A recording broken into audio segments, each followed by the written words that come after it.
live, Ethan. It's great to see you, man. It's been, what, 2 weeks, 3 weeks since we jumped on together. I'm glad you're doing well. It's good to see you. 12 years.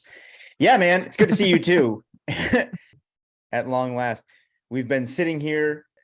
Tim's in a new spot. He's in Colorado, got a fancy map behind him. I can only assume this is the beginning of what the background art is going to be, because I mean, it's looking great, but you got the last place had like 20 things in the background. So yeah, I don't know this map. I love geopolitical stuff. I've always thought it's really fascinating. And so this map was in my living room, and I spend way too much time just staring at maps, like trying to memorize the name of like straits and peninsulas and like weird tiny little pieces of the world that have like a big effect on things, you know. So since we moved, I'm in Denver now, where it was negative, check this, 11 degrees yesterday. Wow. And I don't know what else to do with it. So the map is in my office now. We're worldly now. We're worldly. Yeah. You're elevating the podcast, man. Yeah, trying. It's like Peter Zion's background there. Yeah. You're the one American who can actually point to like Baffin Island on a map. Yeah. But yeah, life is good. We got here. Everybody's safe. I love Denver. I've only been here for a week and I haven't even really gone anywhere. It's such a different vibe. There's a mountain right in front of me. And it's so cool. Have you shared that view publicly anywhere yet? Like on Instagram or Twitter or anything? We should link out to it. Well, I did a Facebook, or excuse me, an Instagram story about it this morning, because I live right near a giant lake. And so I went walking around the lake this morning in the freezing cold. Just, I don't know, because I've never been in negative 11 before. So I just wanted to see what it was like. And I got a little bit of a video of it, but no, not really, not publicly. It's too much of a landmark that I think people would be able to know where I live. Oh, okay. Gotcha. Yeah, that makes sense. Yeah. All these crazy listeners out here stalking you. Bunch of lunatics. Well, it's great to see you, man. I'm really excited to do this. We've got a cool show lined up for people. We're going to do a couple of things. First of all, I've got somebody to shout out, so we'll talk about that. Then we're recording this on December 23rd. You will probably be hearing it a little closer to the new year. Yeah. So we're going to be talking about two different things. First of all, how Tim and I review our years.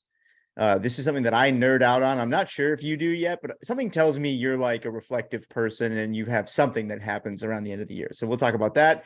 And then we are stealing a page from our friends over at the Shit You Don't Learn in School podcast, Steph and Cal. They did this great end of year episode last year where they basically sat down and talked through a couple of review topics. And we wanted to take a crack at that as well. So we're going to do that. So without too much delay, like I said, I have one person I want to shout out.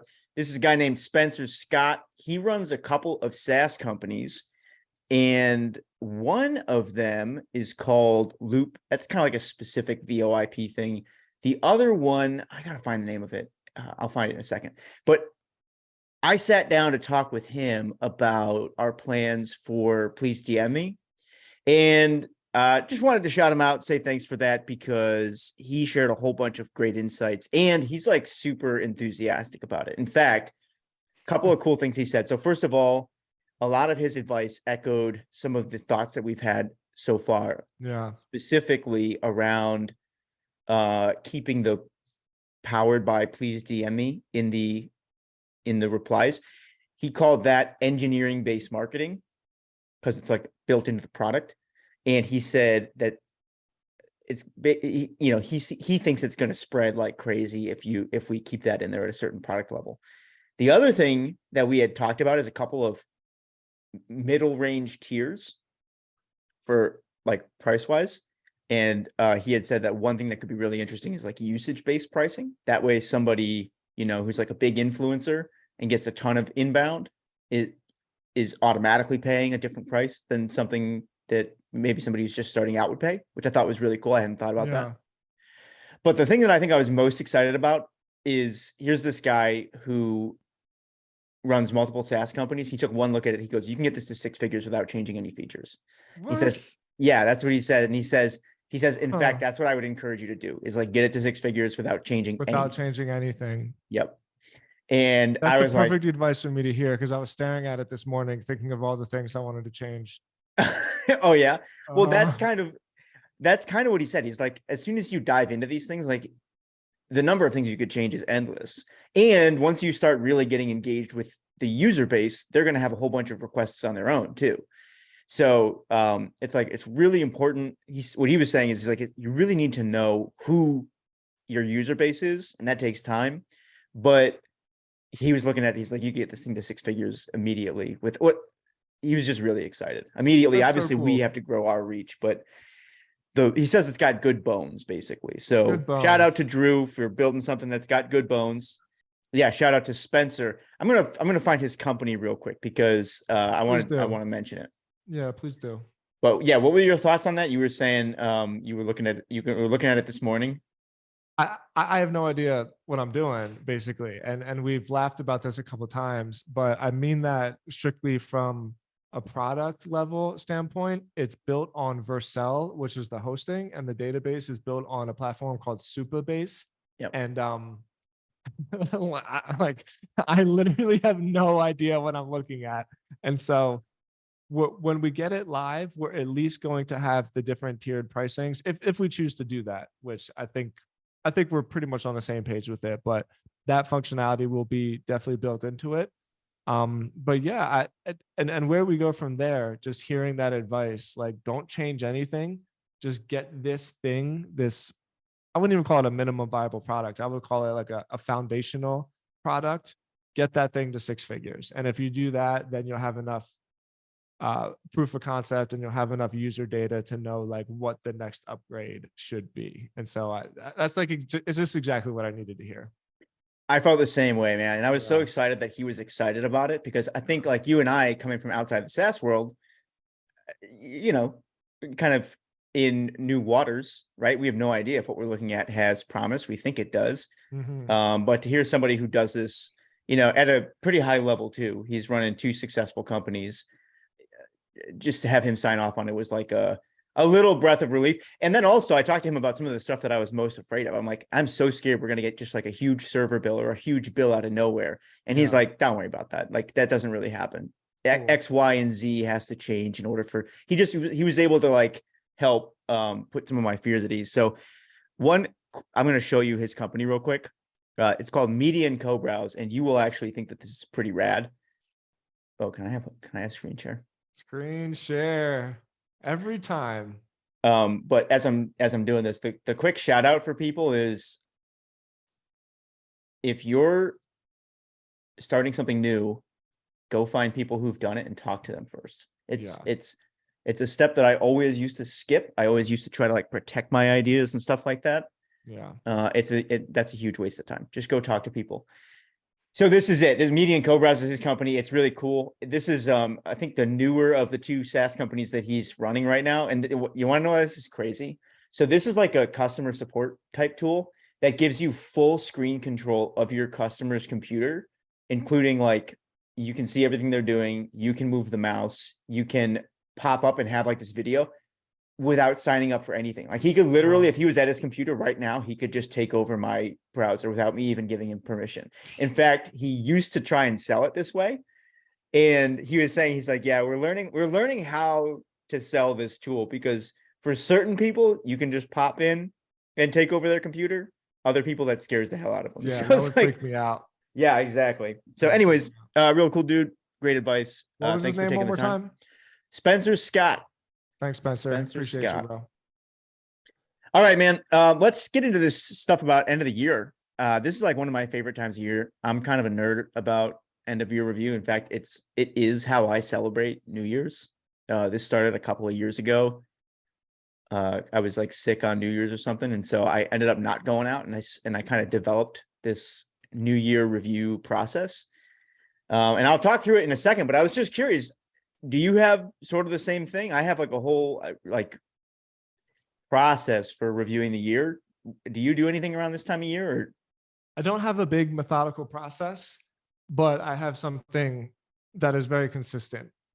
My end of the year review starts at the beginning of the year because every year on January 1st, I read Think and Grow Rich. And I've done it kind of since I got sober. Like it was a really impactful book in my life, but also like part of my spirituality. If you ever read the book, he calls the higher power like infinite intelligence. And it just really, really clicked with me. It was something that I could just vibe with and I got it, you know? Um, and so my end of the year review is basically a short reflection on the statement that I write to myself at the beginning of each year to see what I did. And then typically I write a blog post about it. If you go to my blog on timstoddart.com, you can see them for the past like 3 or 4 years. I haven't done it every year that I've read the book, at least the writing portion, but yeah, I almost for the last 4 years I've written a blog post about it and like really, really reflected on the lessons I've learned. But I don't have like a real methodical, in-depth process. It's just a reflection of my yearly statement that I do when I read Think and Grow Rich. That's cool.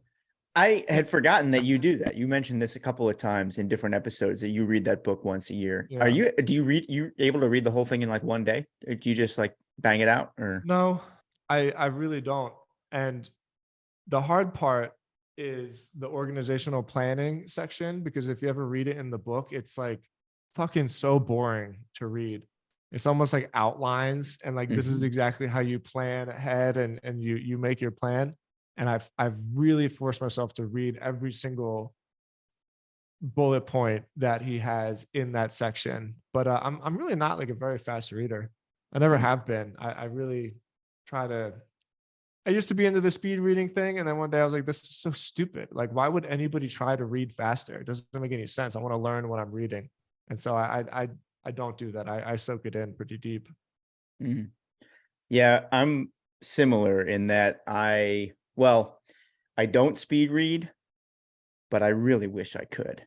Like, and not like speed reading like some guy who goes to a course, but I always have heard stories about people like Teddy Roosevelt who could just read like 3 or 4 books a day. In Yeah, that's fact, crazy.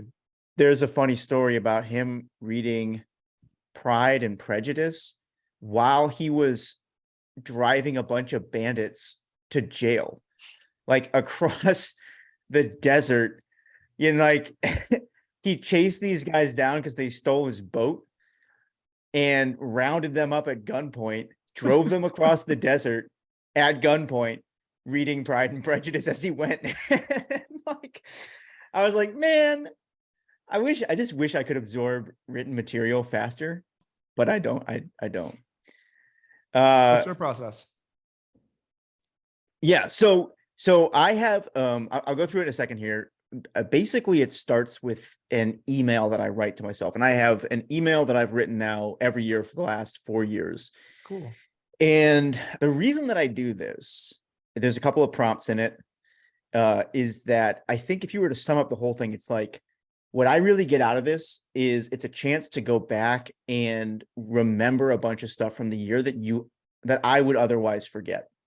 So if I was to ask, or if you were to ask me right now, like, how was your year? I'd be like, oh, it was great. You know, like, here are the 3 things that I accomplished. And pretty much all those things are things that I've accomplished in the last month or so. That recency bias. Yeah. There's so much. This is what I've learned from doing this over the course of the last few years. There's so much that you forget about. There's so much that you forget about every single year.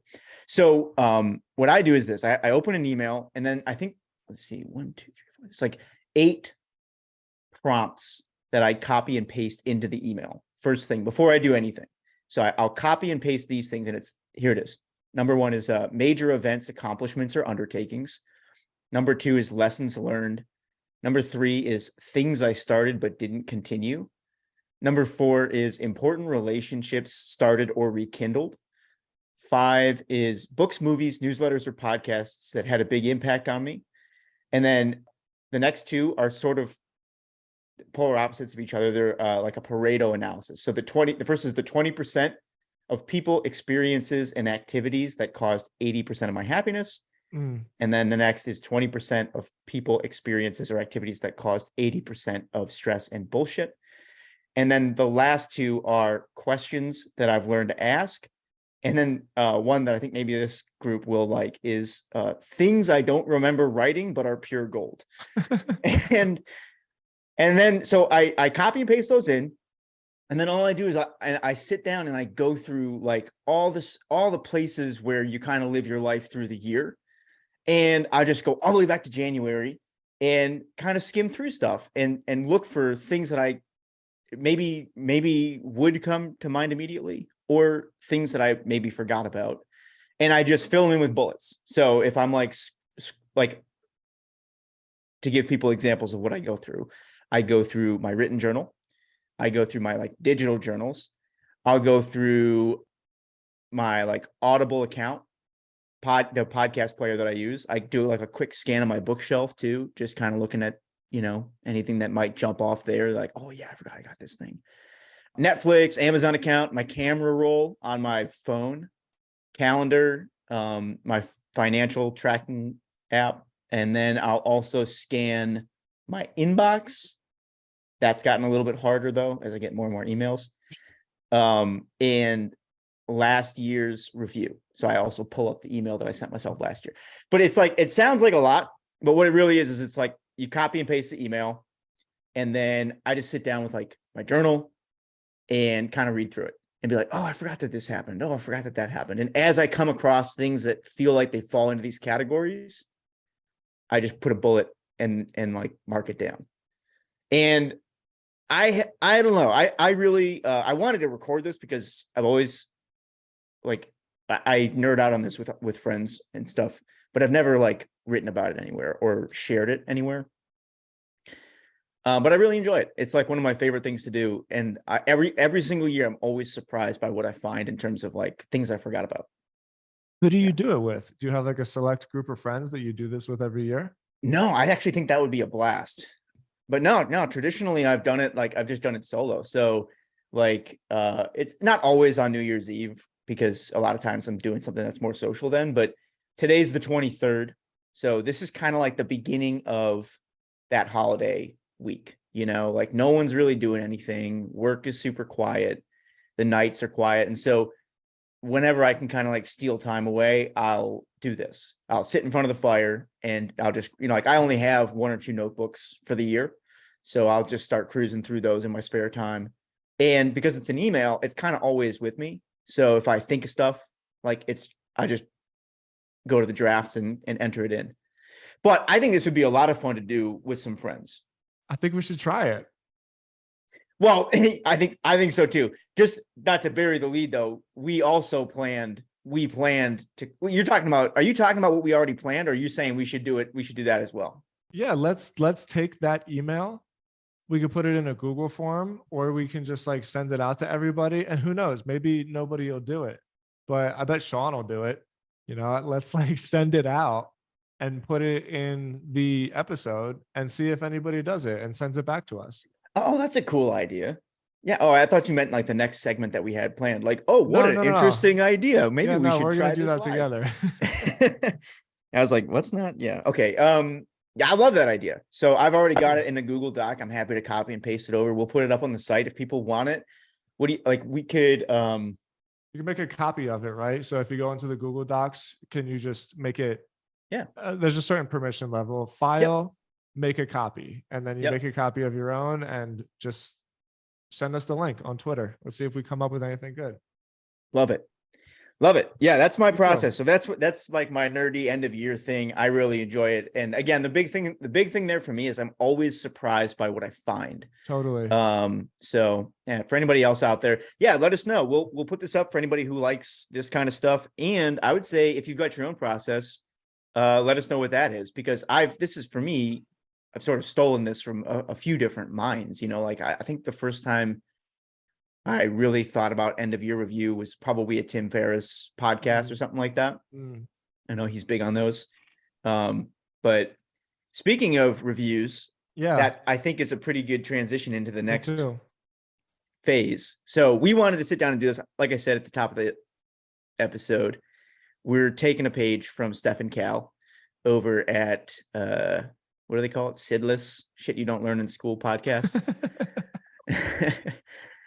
last year they sat down and they recorded this great end of year episode, which was like they asked a bunch of questions. They both kind of went through it. So we're going to do our own version of this. And some of these questions we borrowed from them. Some of them are our own. I'm going to read the questions out up top and then we'll go through it. Does that sound good? Sounds great. Cool. Okay. So we got 5 like detail-ish questions. One is best and worst purchase of the year, best and worst investment of the year. What was the most important challenge you faced this year and what'd you learn? Favorite lesson you pulled from the podcast, and then what is one important thing you've changed your mind on this year? So those are the kind of where we'll spend the bulk of our time. And then there's a rapid fire session at the end. But with all that as preamble, dude, what were your best and worst purchases this year? How did 2022 treat you? It was good. And you sent this to me a little while ago, and I've spent a good amount of time reflecting on it because, as you said, you forget all the little moments. I mean, when we first started this, I was in Miami, and I'm thinking back of that room that I would sit in every day with just my Surface open, going to the skateboard park across the street with my son. And now my kid's like walking around with 2 Hot Wheels cars in his hands at all time, so it's like it happens fast, but it happens slow. So I've spent a lot of time thinking about this.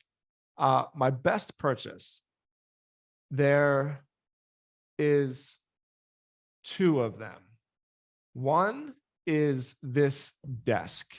This stand-up desk is worth every single penny, and the other one is this chair that I'm sitting in. This ridiculously expensive. I think it was like $1,800, and that might sound pretentious to spend $1,800 on a chair, but it was the best money that I think I spent on like a physical item this year. So this stand-up desk, it's called uplift.com.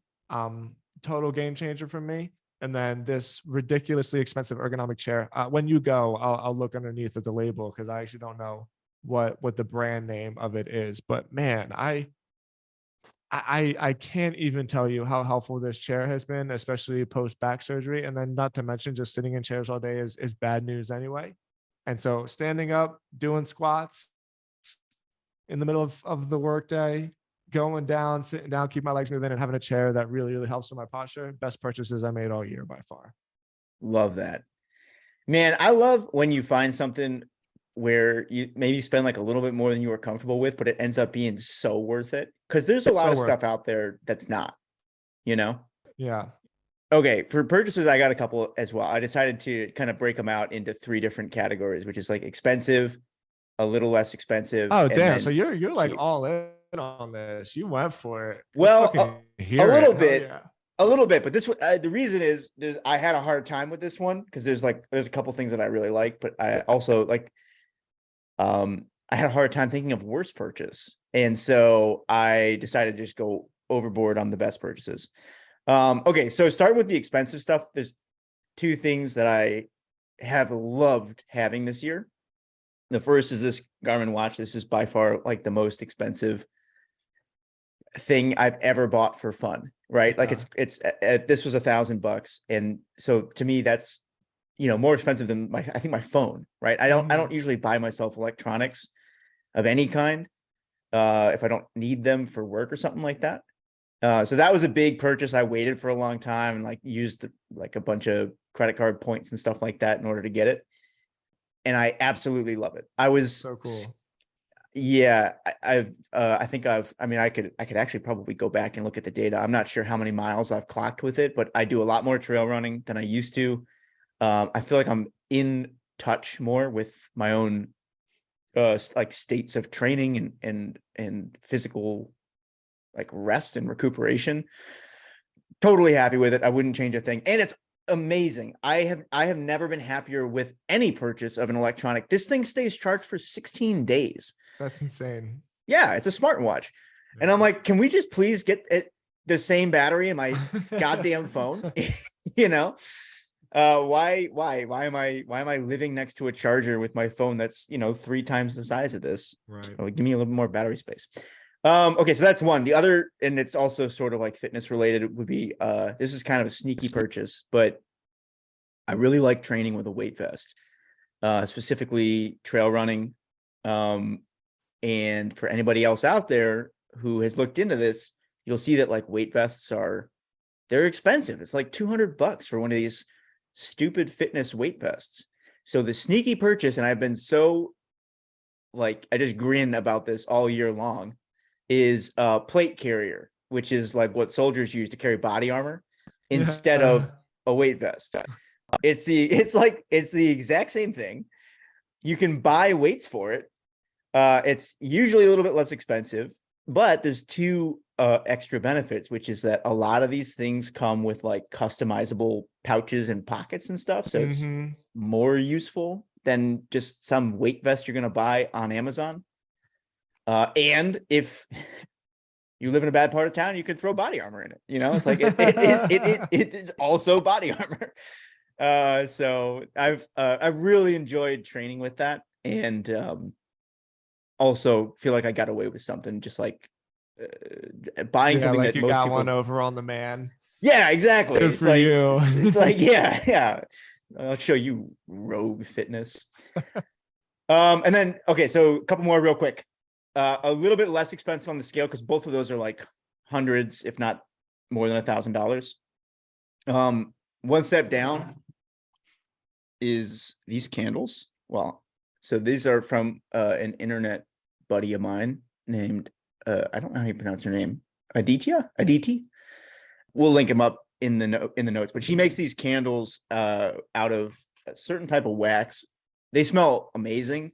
I've gone through like 12 of them in my place, because this is getting in the weeds, but whatever the type of wax is, it's got what they call like a really good throw, which means these things smell great without even having to light them. So my whole place smells great. Specifically, this is like a fresh brewed coffee one, which is amazing. And I spend money on these because I don't know, they just like they make you happy. Yeah, they improve my quality of life. I was pretty happy with these purchases. So we'll link up her shop in the show notes. But I was never like a candle person, and I still really am not. But I always have to have these on hand, because I'm like, it just makes the place so much nicer. And then the last one, well, I have two more. I still and always will think that a notebook is like the best. It's probably the best, most important thing I buy from year to year. Yeah. Different notebooks. My favorite is this one. This is the Canson 180 sketchbook. It lies perfectly flat on every page. If you guys are notebook nerds, go get this thing on Amazon. It's hard to find, because I don't think they're really like producing it at scale, but it's the best journal you're going to find. It's the best one. And then the last one is my YouTube premium subscription. Oh, best money I've spent all year. So good. I feel like such a chump knowing that I was watching YouTube commercials for however long. Like, what was I doing? You know, like, why was I wasting my life away? Yeah, exactly. Dude, Mike, I would love to see the stats too. Like, I'm sure my consumption went up like 5x, just not having to deal with commercials. Yeah. But I started using YouTube for everything. I use it for podcasts now. I use it for like TV. And I feel like pretty much everything. I don't watch like a lot of stupid shit on YouTube. I watch a lot of like analysts and, highbrow entertainment. So anyways, I get away with it, convincing myself that I'm learning something. I love it. I could never go back. Me neither. I love it too. Those are really great ones. I skipped one though. Worst purchase for me was yourboulder.com. I wish I never bought the website. I think it's not that I think buying it was a bad purchase. It's just the timing of it. I was doing really well, succeeding in like basically a bunch of stuff. Everything I touch is great. And I bought this fucking website and then flipped the whole thing and just immediately destroyed it. And the reality is, like, even if destroying it was probably good luck, because it was kind of the thing I needed to be like, what am I doing? Like, I don't have time to work on this right now. Like, what am I doing? And if I didn't, maybe it would have just been another thing for me to focus on. But it is the first time ever, other than like that silly NFT story, which I told you that I lost a bunch of money on. But it's the first thing like ever that I spent money on, and just instantly was like, oh, like pit in my stomach. Like, why did I do that? And it's a shame too, because when I talk about the local media space, I really mean it. Like, I think there's such an opportunity. If anybody like loves that website and you think you can do something with it, if anybody lives in a neighborhood and it's like a neighborhood that has a good community, you know, I totally love this idea. I just, I shouldn't have done it.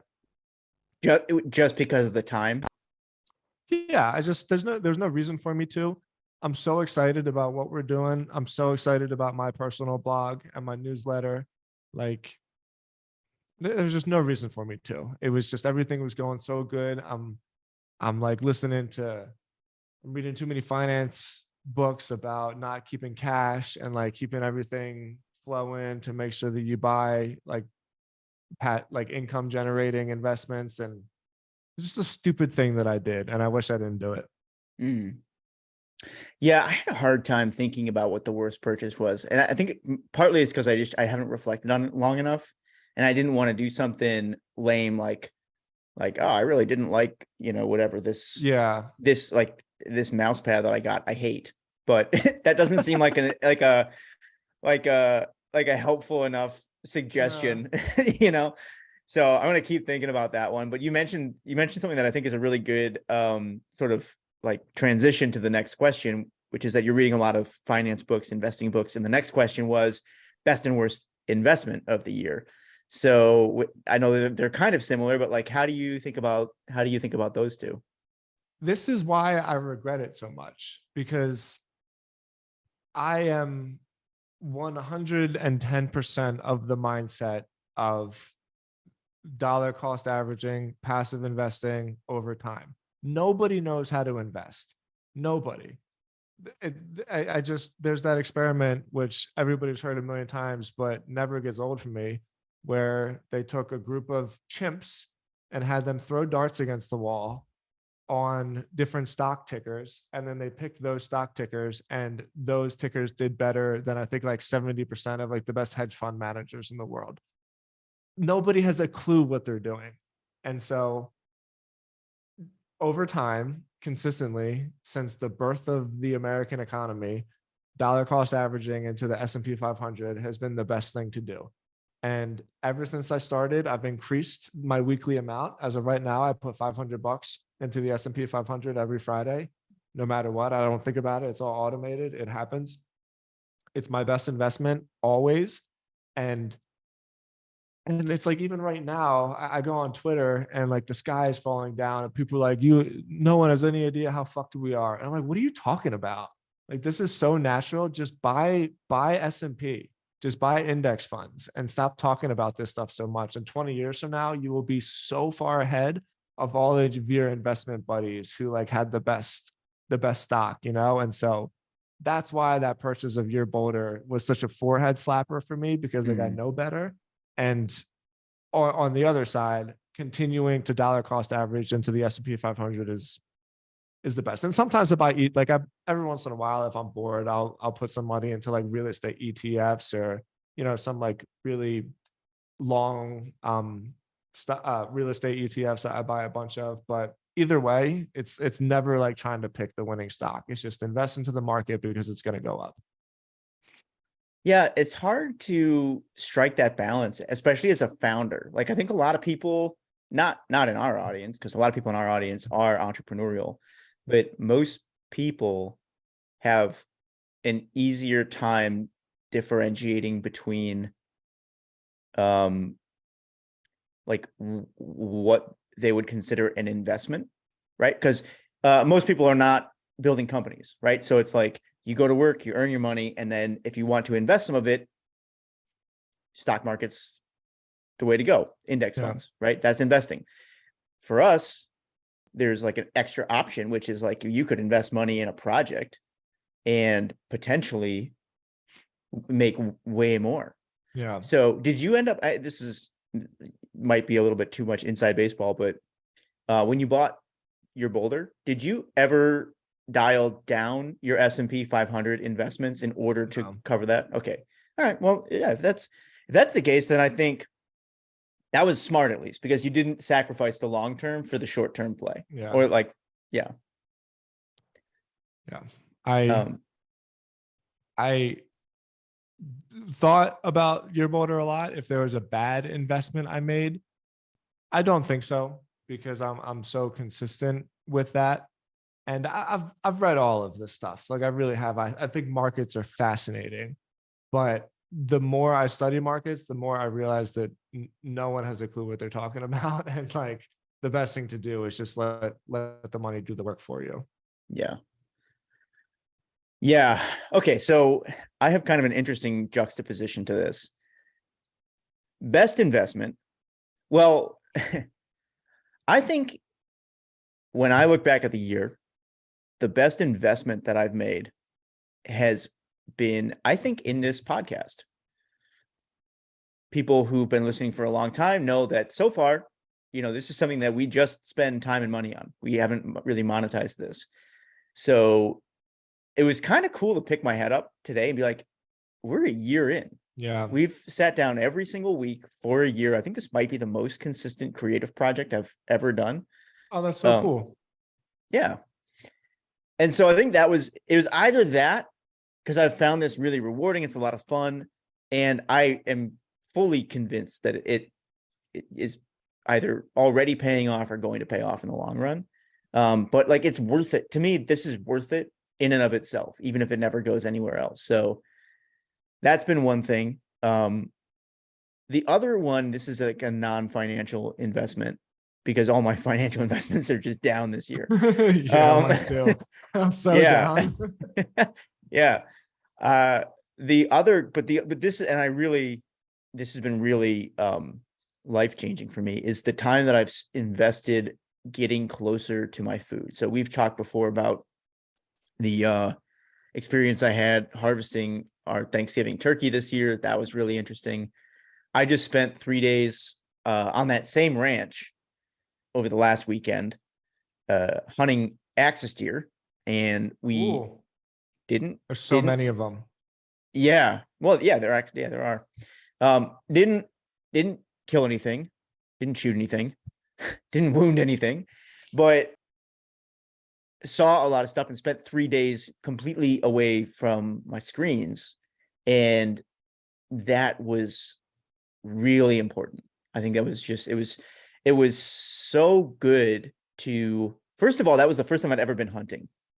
And so I was learning a lot, but also there's something that a lot of hunters talk about, especially from our world, like people who were in tech first and then started getting into hunting. And they're like, they'll talk about how there's something like primordial or they're very natural about it that you like kind of wake up to while you're out there. Yeah. Like you intellectualize a lot of it when you're at your desk.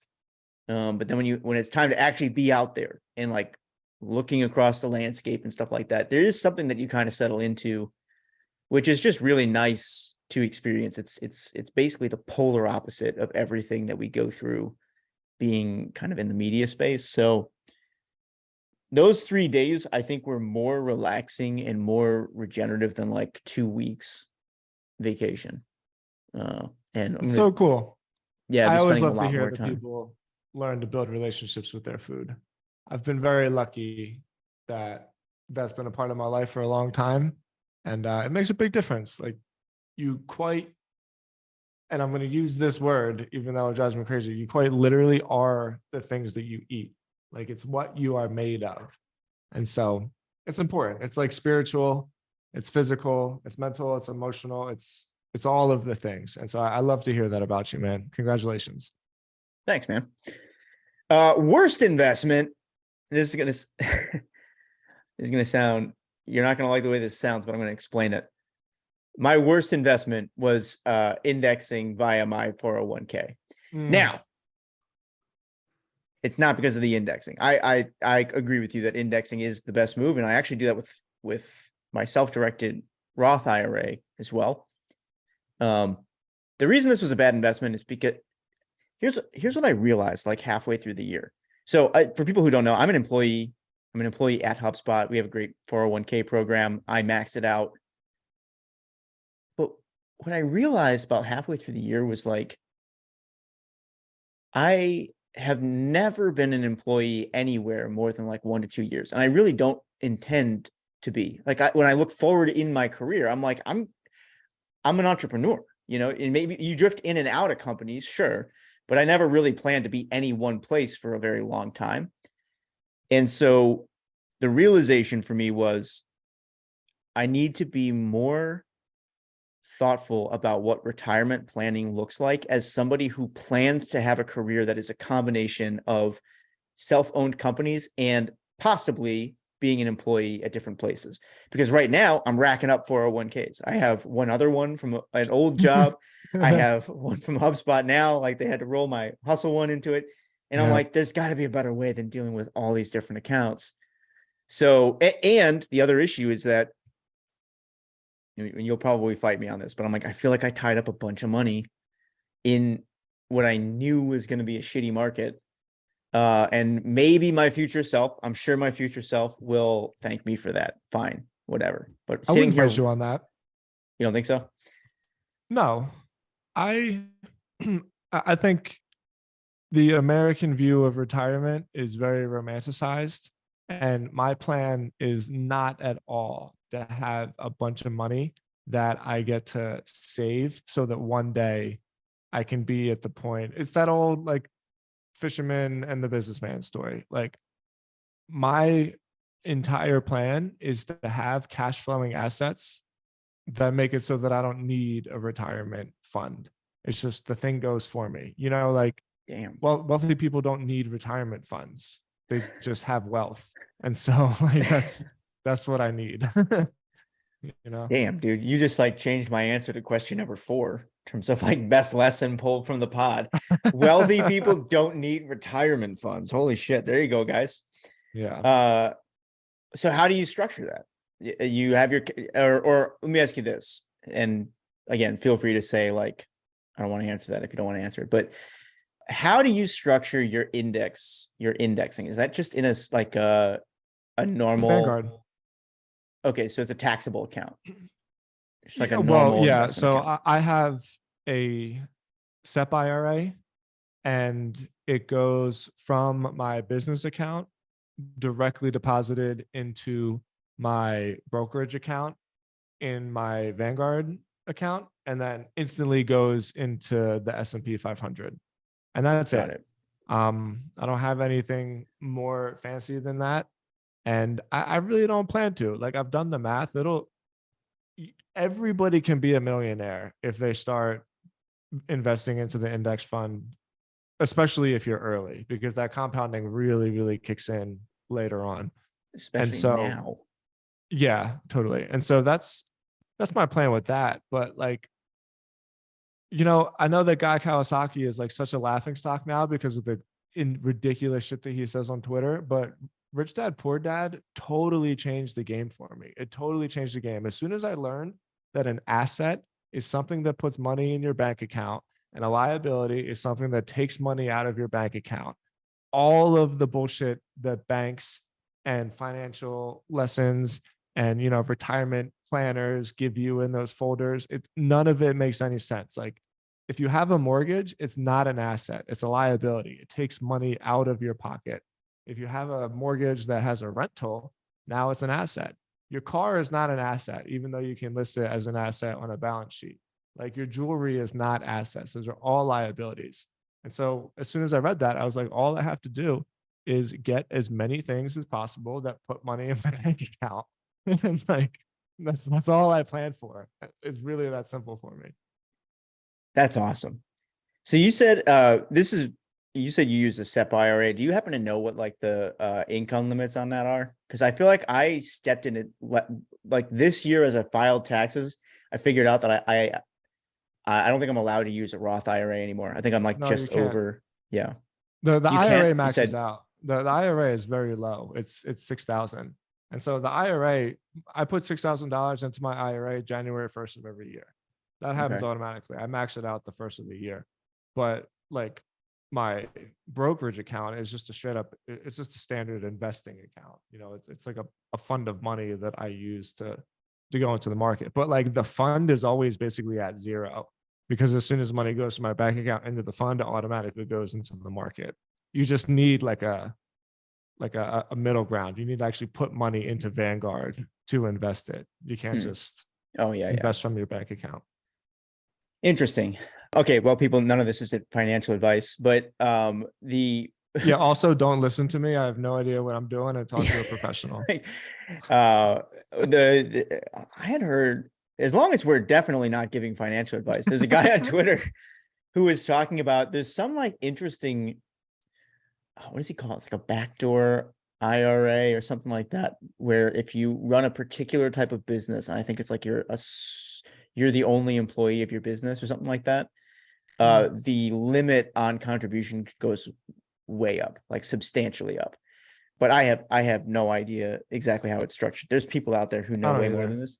But the thing for me was just realizing, like, why am I taking conventional advice on, or just conventional retirement vehicles, if I know that I'm not planning a conventional career? Exactly. I need to be a little bit more thoughtful about that. So this year I'm going to reconsider the way the money flows through the accounts, and stack definitely assets, still, bro. What's that? The stack assets. Stack assets. Yeah. That's it. I want to try and max out the tax, advantages that I have, but yeah, I really feel like I'm in a position where a lot of that capital is going to be put to better use somewhere else. So I don't know. I'm torn on that one. But anyways, that was my worst investment, was tying up thousands of dollars in a tax deferred account related to a single employer that I can't touch for a long time. Cool. I'm not sure that was a great move, but I don't know. We'll see. All right. Most important challenge you faced this year, and what did you learn? I thought a lot about whether I wanted to talk about this or not. I haven't really shared this with anybody, but I've been getting sued for the entire year. And everybody who is in a legal case thinks that they're like the good guy. And so that's why I've been apprehensive to talk about this, just because I don't want to come across as that guy. But believe me when I tell you that this person is the biggest piece of shit you've ever heard of or seen in your entire life.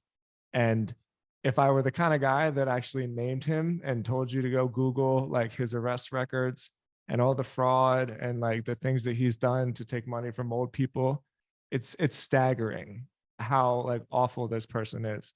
And he's made a living really just going after people and hoping that they get scared and pay him off, basically.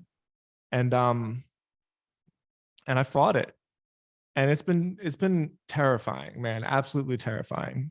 And I knew in my, do you remember when I talked about that Jordan Peterson thing, when I looked in the belly of the whale, right? Yeah. And it was like, the thing that you want most is where you always want, is where you're most scared to look. Like, I've been bullied my entire life, and I had a speech impediment when I was a kid.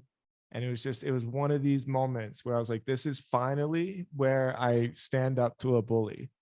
And, I talked to my wife about it, and I was like, even if I lose, at least I can tell my kid that you don't bully people and you don't get bullied. It's like just the one thing, like, don't ever be a bully, and and I won. And it was really, really hard. And not only did I win, but he was such like an absolute piece of shit to the legal system that we filed a bunch of paperwork that basically said like this court case is so unjustified that that it's basically frauding the taxpayers, because you're taking up government resources to bring this ridiculous court case through the system. And we won that too. So now this guy owes me 60 grand. And I'm still down, because like I've had to pay lawyer fees for the last year and a half or whatever. And so it's not like I won anything, but just like we talked about, I went into the belly of the whale, and I came out being like that person that I was really, really seeking to be. And it was one of the best moments of my entire life. I really mean that. When I got the letter of the summary judgment, And like I still have it with me. I brought it with me on the move. It's gonna go right here. It's always hung next to me on my wall. And I just, if I'm ever in a spot like, can I really do this? I look over at it and I'd be like, yeah. Even if I fail, at least I can like tell my son that I did the right thing. And that was really challenging, but that's what I learned. Wow. Damn, dude. I had no idea. But congratulations and thanks for Thank you. sharing that. I think that's an incredible win. It really Um, was.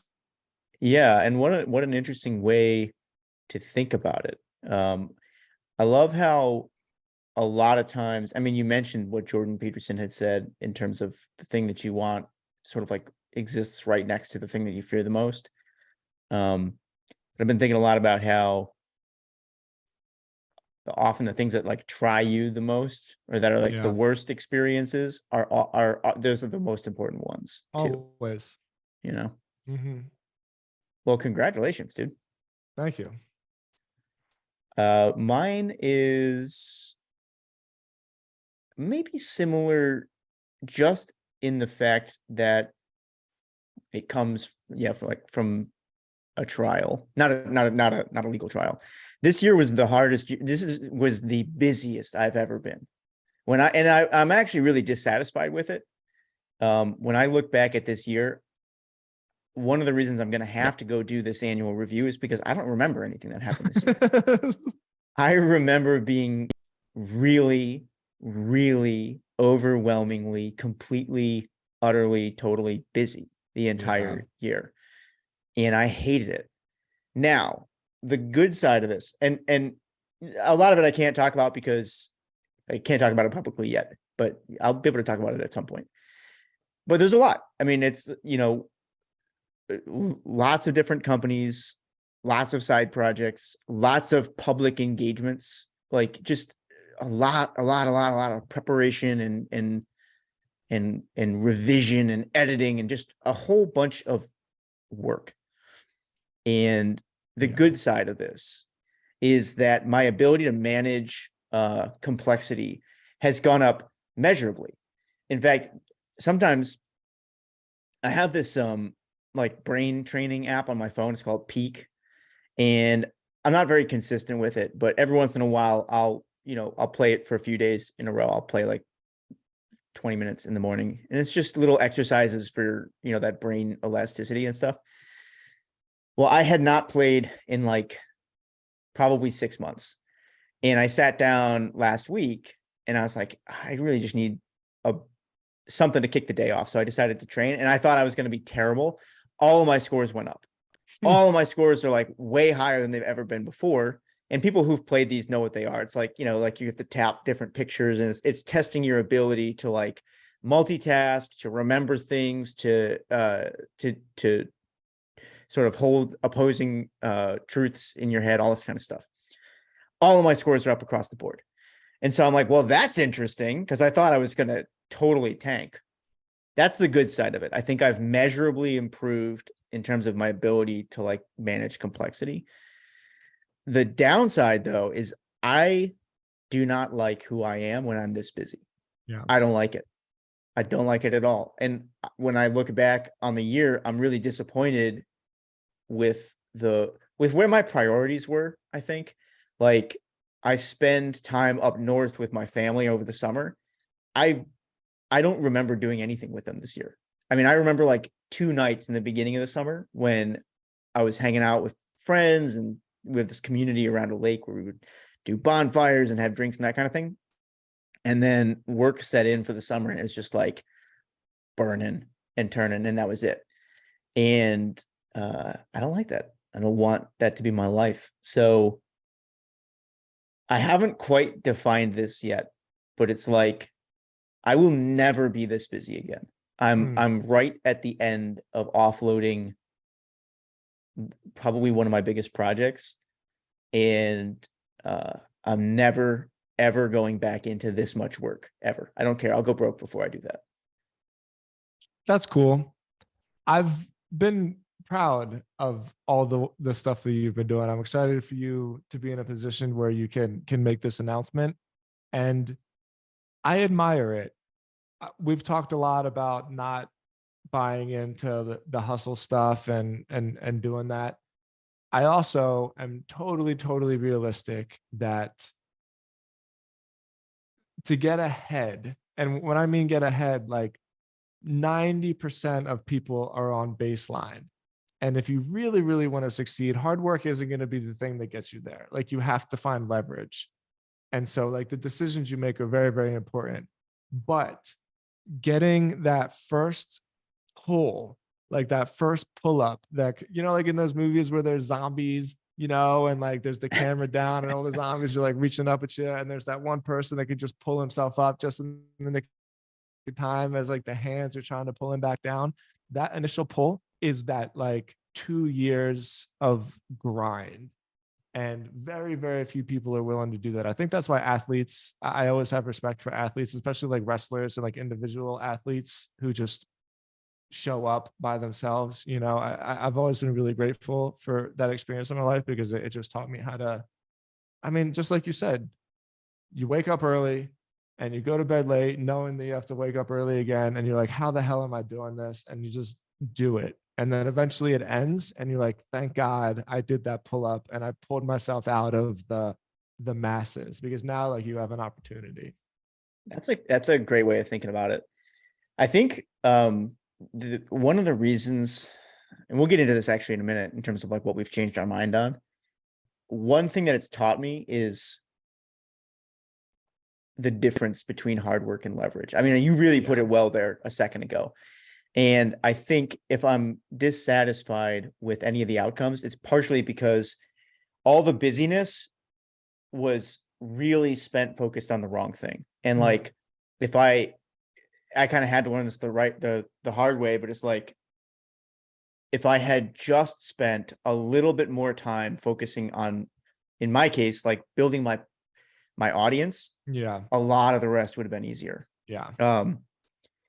So I have more on that in a little bit, but I really like the way you put that, like hard work versus leverage. And I agree. Sometimes you got to grind. And for me, aside from just being able to manage more complexity, there's another benefit, which is that being willing to do that has kept me from worrying much through this period of like financial uncertainty, right? Because it's like, and this has kind of been a strategy that I've used through multiple downturns, is like, me too.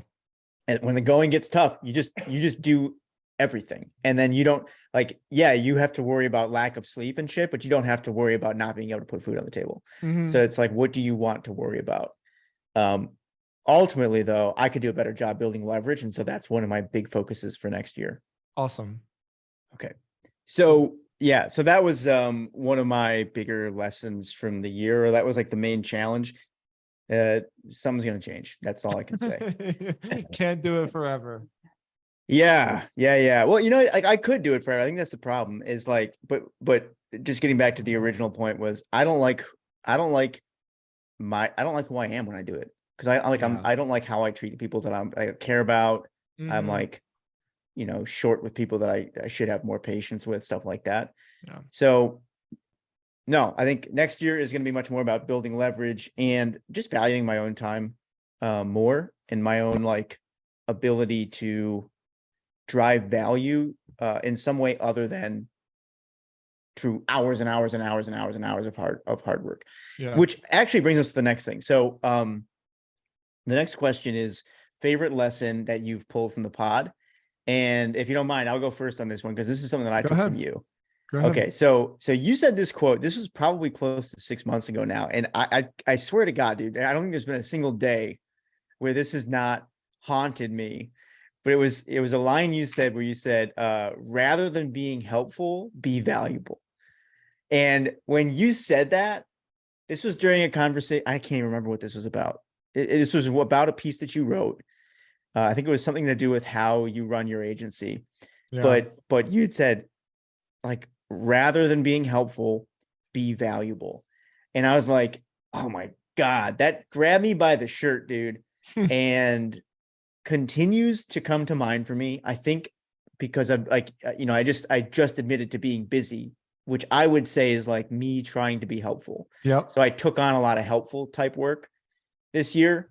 But the solution for next year, I think, is to focus more on the value side of the equation. And the ways specifically that I'm doing that is I really want to ramp up what I'm going to call idea sharing next year.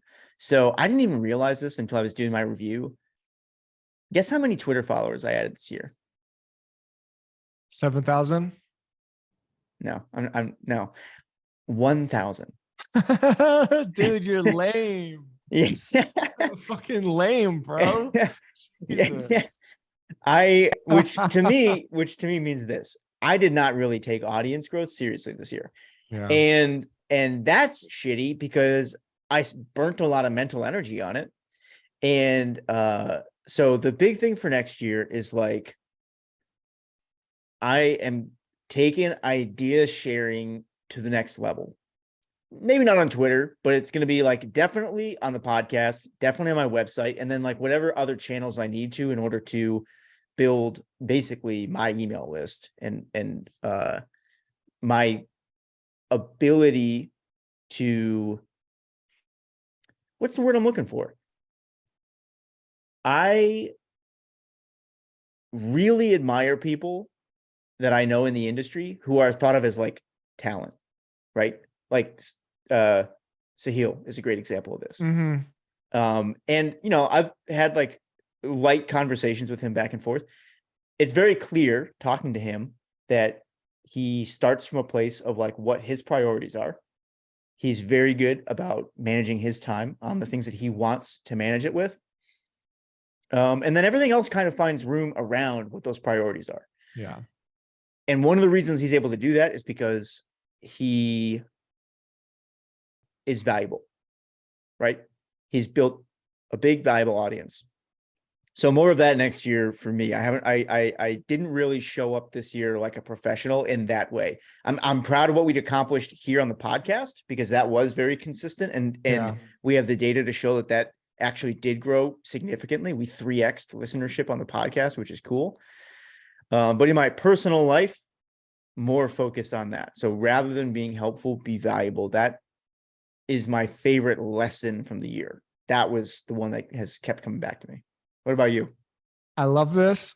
And I'm thrilled to know that I was able to share some wisdom to you because you were a lesson that you told me was my favorite lesson from the pod.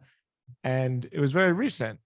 And the lesson was all we got to do is tell better stories.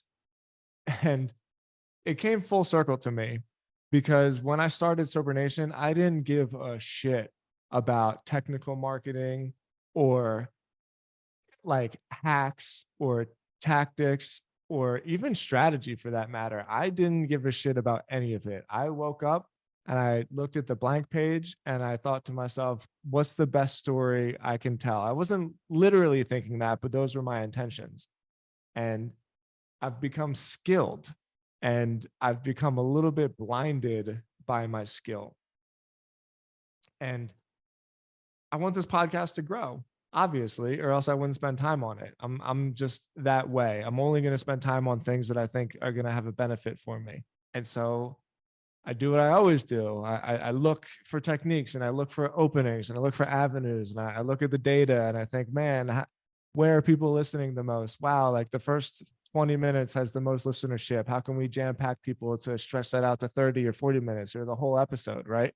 And then it was like, just tell better stories, man. And it really, like, I remember exactly where I was. I was going for a walk. I was listening to Little People. He's like this really cool DJ. And you and I were texting back and forth for a while. And it's like, I don't care about any of that. Just tell better stories. And it for some reason, it just took all the pressure off.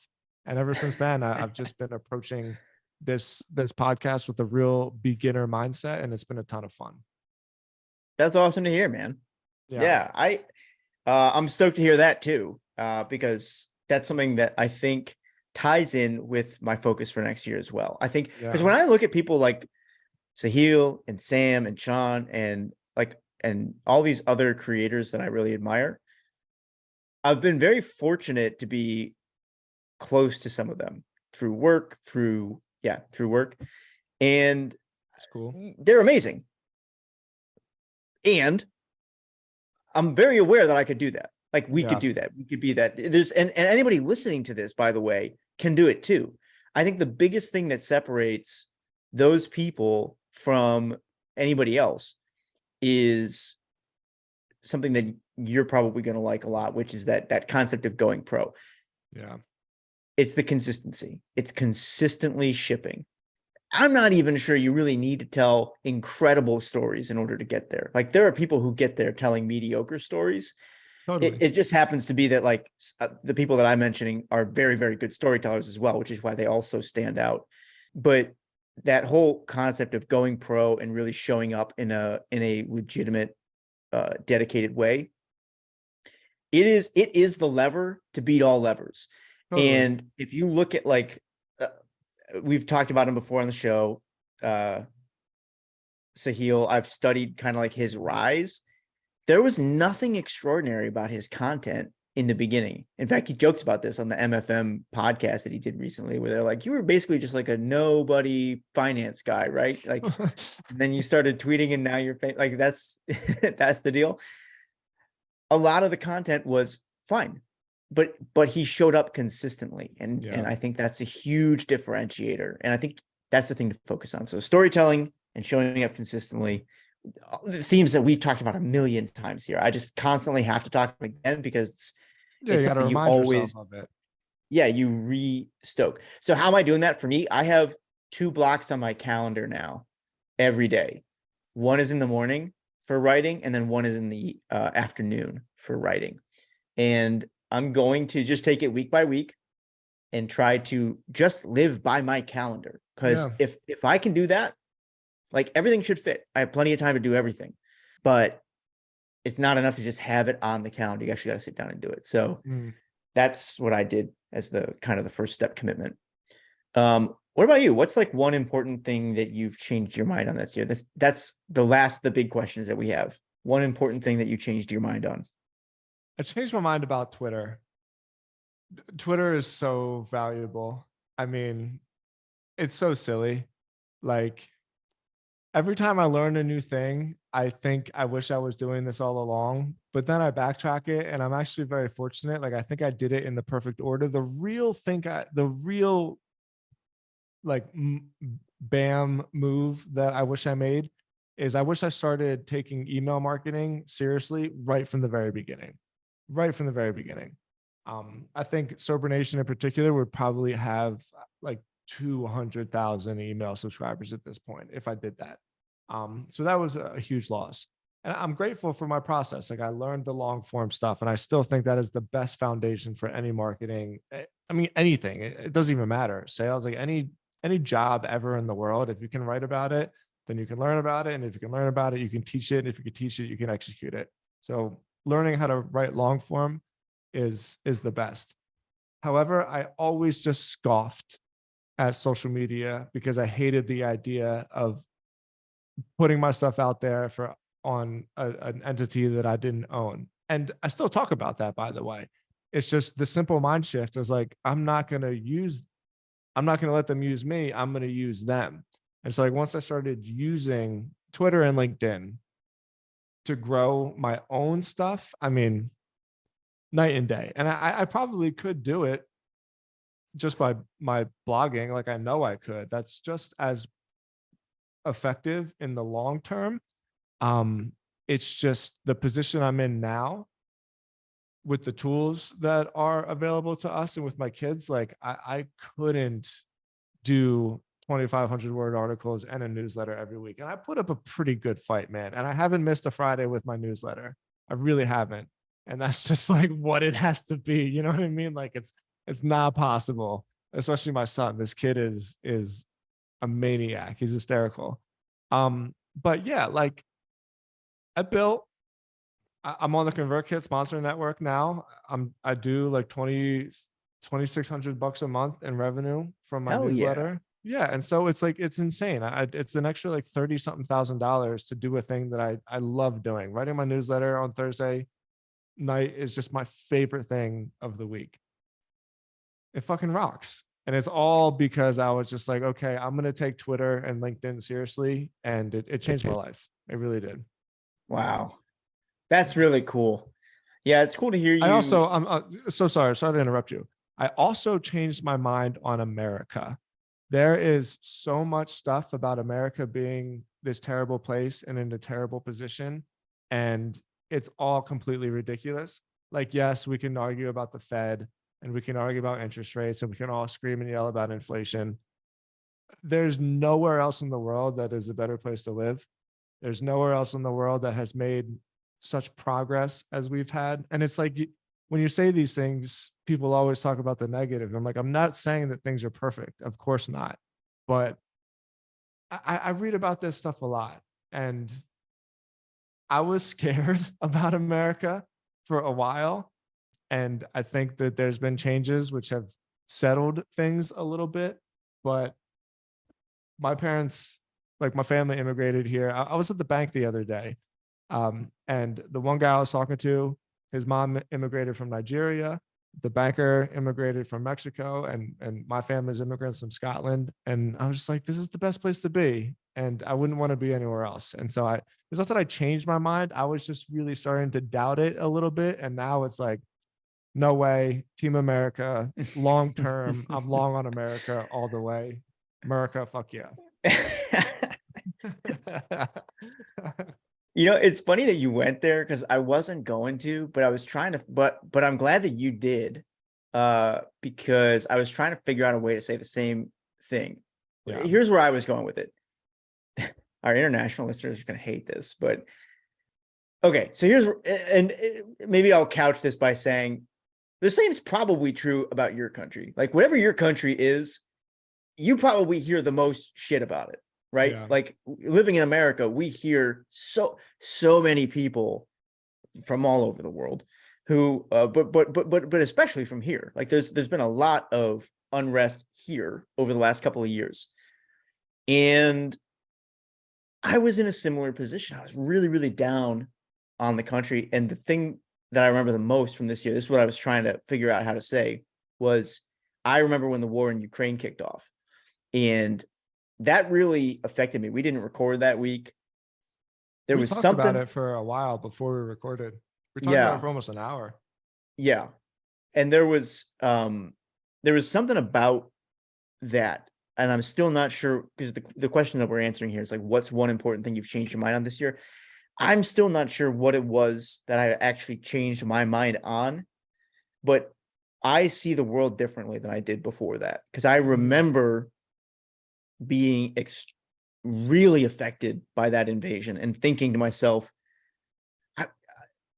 I remember being torn up for the Russian soldiers who were going into something that I didn't like. I remember thinking to myself, they've got no idea what they're getting into. For sure. And there is no good end to this. Mm-hmm.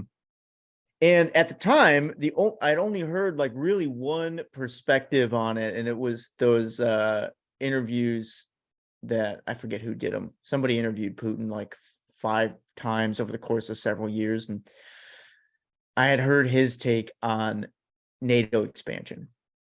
And so from that limited perspective in the very beginning of the war, I remember thinking to myself, man, this is our fault.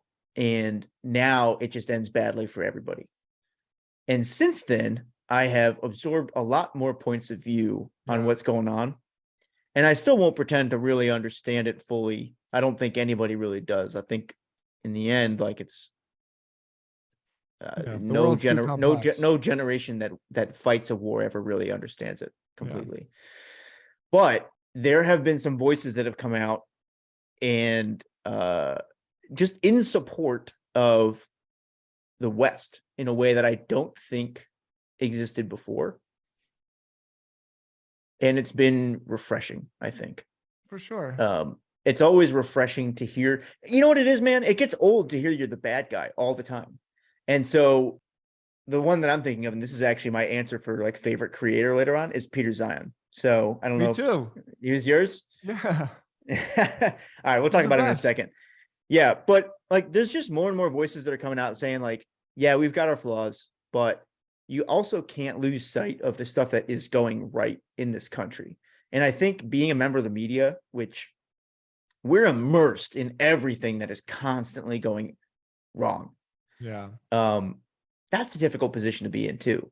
So I'm rambling a lot here, but I'm glad that you went there because I also had a change of heart in terms of like the state of the country, the future prospect of the country, and the role that we play in geopolitics, which I think is a lot more nuanced than typically gets credit. But it's certainly not as villainous as like it's good and bad. There's good and bad things that America does, but I like to see some of the stands that we've taken over the course of the year. And it's not just America; we've got a lot of allies as well. But I've been very refreshed on the state of the country. I think I'm much more optimistic than I was this time last year. Yeah. What I've learned, to summarize, is that the messiness is the process working. And I think we see the messiness as like things are out of control, but this actually is effective Democracy. Yeah, it's not supposed to be linear. If it was linear, that means that somebody would be in charge. Yep. Whereas like we're in charge. And I think it's beautiful. Once again, coming in here and clarifying like perfectly what I was trying to get at. So that brings us into this section where we have some like rapid fire questions. Let's blow through these two. I'm leaving my wife hanging on my kids. Favorite read, favorite new creator. Why don't you just pick one? So there were no. Let's go through them all. Let's go through them all. Oh, okay. Yeah. Okay. Favorite read. Dune. All right. Quick. Why? It's incredible. Absolutely. Well, two really. American Gods was stunning. It was one of the most stunning books I've ever read. Dune is the imagination you have to invent a world with languages. I mean, I cannot believe that somebody actually created this book. Really, it's so cool. It's so freaking cool. So I would say the two of them. American Gods was absolutely incredible because of just how Gaiman is able to take such cool observations in society and turn them into such abstract stories. And like he makes points without making the point, and I really love that. But man, Dune is like, I just cannot freaking believe that somebody made this. It's wild. That's pretty cool. I've never read it, so maybe I'll have to check it out. Yeah. Mine was Mornings on Horseback. That's the biography of young Teddy Roosevelt. Cool. And I like it for two reasons. One, it's a great example of exactly what you're talking about. If you think this country is crumbling, go back and read about our old politics. Everything is exactly like it's always been. It's crazy and chaotic, but this is what it's always been. The second reason I really like it is if you're busy, read about Teddy Roosevelt. Like when you're busy, read about Teddy Roosevelt. He will help you accomplish more when you think you're overwhelmed than you probably ever thought you could. So Mornings on Horseback. It's the story of young Teddy Roosevelt. The other one other really good one, if you end up liking that, is the rise of Teddy Roosevelt, or the rise of Theodore Roosevelt. It's another good biography. All right. Favorite creator. Peter Zion. Same. Why? Yeah. A little bit how we talked about before. He doesn't do anything fancy. He records a 5-minute video every morning from, like, some of them are ridiculous shots. They look terrible, but he's so insightful. And I mean, one, he's just ridiculously intelligent. His memorization, especially like names and locations and like manufacturing plants and cities and like what shipping yards and all the cities, his memory is pretty photographic. And so I think that does well for him in terms of like reporting what his interests are. But the way he delivers it is fun and articulate, and I look forward to it every morning. I haven't had that in a long time, where like as soon as I see it in the morning, not since Casey Neistat really, where like I would see a new issue and be like, oh yeah, fuck yeah, let me sit for 5 minutes and watch this. And so it's been fun to have that again. Totally. I feel similarly. The two things that I like about him are his ability to do research. So for people who don't know him, he's a what do they call it? Geopolitical strategist. Yeah. And his take on the state of the world and the future of the world is pretty counterintuitive to what you hear a lot of people talking about. The difference, though, is that it's rooted in a lot of very interesting data that people don't usually go digging for. Exactly.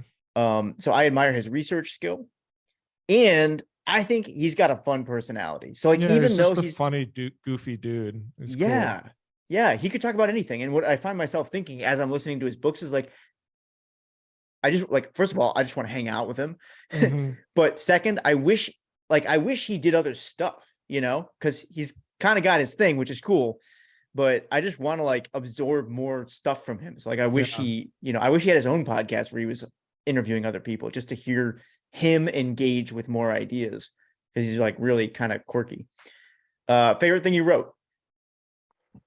The 5 personality traits of the ultra successful. I loved it. I loved learning about it. And writers know that you're usually like somewhat dissatisfied with what you wrote. When I wrote this and when I published it, I said to myself, like, that is good. That is really, really good. Nice. Um, and yeah, and it was good. It was mostly about conscientiousness and the strange personality, almost disorder that you need to make the right decision. So conscientiousness can be broken down. I loved learning about this. I really did. It's organization, diligence, prudence, perfectionism, and industriousness. And so all 5 of those like sub personality traits of conscientiousness are really, really interesting. And I just loved it. I was proud of it. I was proud to publish it. I don't even know how many people read it, but the ones that did, I know they learned something from it. And I've taken this with me for the year. That's awesome, man. Yeah, I remember you hollering at me when that piece first went live. And didn't it end up being one of your more popular It pieces? was, yeah, it Yeah, really was. I'll have to take a look. That sounds really cool. My favorite, this is my favorite story of the year. The writing was okay, but we covered it in a couple of different, I covered it in a couple of different ways. Here on Trends, elsewhere, was the story of meh.com. Mm, That was my favorite find. And I wrote a piece on that for Trends, and I really enjoyed it. It was like one of the more upbeat, sort of like, there was a lot of voice in it. yeah, that's cool. Yeah. And there was one other one too. It wasn't a story, but it was like, I wrote this one email, and Sam Parr was reading it, and he's like, this is a 10 out of 10. And as soon as he said that, I was like, Oh, that's that great. was nice. Yeah. Yeah, I Cause know that like you appreciate his viewpoint, and so that must have felt really good. yeah, I think he taught me more about copywriting than like pretty much anybody. So that was a cool vote of confidence. All right. One prediction for the next year. My prediction is twofold, and they're both about health, and they're both mostly about men. And it is that sperm fertility clinics and stem cell clinics are going to blow up. They're going to totally explode. Okay. Why is that? Well, because there's too much plastic, there's too much pollution, and men's testosterone rates are completely plummeting Hmm. for a whole lot of reasons that have to do with modern living of men. And so Ben, our buddy Ben, posted this article about the plummeting rates of sperm in men. But I actually have been interested in that for a little while, just because of Stasi. Like, I'm always looking for different healthcare industries that we can branch into, and so I've been looking at that. And years ago, when I was trying to build Stem Cell Authority, I met a woman who built a website called Fertility Authority. That's why it's called Stem Cell Authority, because this woman built Fertility Authority. She has since sold it to a public company. I forget what it's called, but I remember thinking, like, it was all for women, by the way. It was like freezing embryos and helping women who couldn't conceive. And I mean, God, she made so much money. And not only that, it was one of those everybody wins, where like the video testimonials from mothers who had been having miscarriages, or whatever the case may be, and finally had a baby. Like, once you have a kid, it's really powerful. It just always stuck with me. And at the time, I remember thinking like, why doesn't this exist for men? Because it's like probably a simpler process just anatomically to deal with a man than to deal with a woman. And I didn't think much of it. This was years ago, but I started researching it. I stumbled across, I should say, at the beginning of the year, mostly with the dropping in male testosterone. And then through learning about that, learned about the dropping in sperm cells in men. And it's a problem. Like it's a serious thing. And men are going to struggle, and they're going to need help. And that is an industry that I think is going to absolutely thrive. And with stem cells have slowly been thriving elsewhere in the world. America has just much more stronger restrictions with the FDA, but they're getting there. And when the world gets turned on to stem cells, it's the reason why I think sperm cells is more of a rocket ship than stem cells is because of CRISPR. Like CRISPR will make stem cells basically be like completely obsolete. And so like if that happens really, really fast, then no one's even going to care about stem cells. They're just going to build new arms, And Damn. so like, yeah, that's pretty wild. So I'll limit it. I went on a little bit of like a high horse spiel there, but I think like sperm clinics for men and men fertility clinics is going to be huge next year. That's interesting. I agree with you. This is definitely a topic that you're hearing more and more about these days. Yeah. I get worried about it because just the history of like pharmaceuticals and stuff, and pretty much every problem that there's a pharmaceutical like solution for ends up being overprescribed. So like right now in our world as guys, it's like exogenous testosterone, or what do they call that? Like injectable testosterone, the testosterone supplements or whatever. And I think that is useful in certain cases for certain people with certain goals. But I also think there's a lot that can be achieved with just diet. And like, for sure. That's why I started eating organs. We were talking about food earlier, but it's exactly why I started eating organs. It's why I only drink out of this jug. I don't drink out of plastic bottles. Bunch of stuff, simple stuff. Interesting. Yeah, we'll have to do a whole deeper dive on this. There's a whole bunch of stuff there. One experience I had recently was this ranch that I've been spending more and more time on. They raise bison there, and they slaughter the bison, and you can actually buy the meat straight off the ranch. And I had these bison ribeyes, and I mentioned how busy I was. There was like a couple of weeks ago, I remember I literally wrote in my journal, I'm like, I don't even remember what it's like not to be tired anymore. Like I'm so tired. And then that night I cooked up one of these ribeyes and I ate it for dinner, and I slept like 4.5 hours that night. Woke up the next morning feeling fucking fantastic. Amazing, right? Amazing. Bison meat's good. Dude, I felt like my hands were warm for like the first time in a long, like I didn't even realize that my hands weren't warm anymore.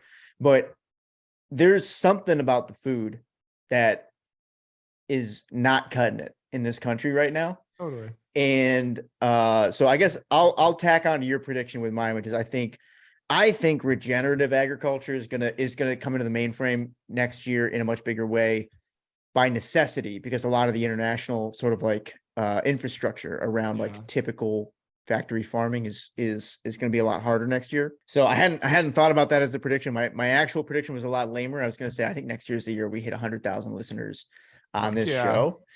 But just to and how are we going to do it? We're going to do it with better stories, and we're going to do it with a cool ass piece of software that you guys can watch us build. So for everybody listening, thank you for going on this ride with us this year. This was cool. Almost 2 hours too to wrap this thing up. Yeah, well, hey, amazing. You guys deserve it. Thank you to everybody listening. This has been an incredible year. Hopefully this was helpful. We'll post the year-end review thing somewhere we'll say in the show notes. Yeah. So if you want to do that, you can do that. You can let us know, holler at us, let us know how you guys and your years, what your predictions are for next year and what you're excited about too. Otherwise, we will see you in 2023. I think we're skipping. Are we skipping an episode? I don't know. Yeah, sure. Let's skip an episode, man. I think it's the holidays next week. And plus, we got some lined up. Yeah. So we won't have another one until 2023, but I feel great. this was like really great to just sit and talk with you about this stuff. So I'm excited. Thank you everyone for listening. Go to pleasedm.me and buy some stuff so me and Ethan don't starve to death. We need your money. Yeah, just don't go there yet. Yeah, just Go not yet. there, but yeah. All right, people. We'll see you soon.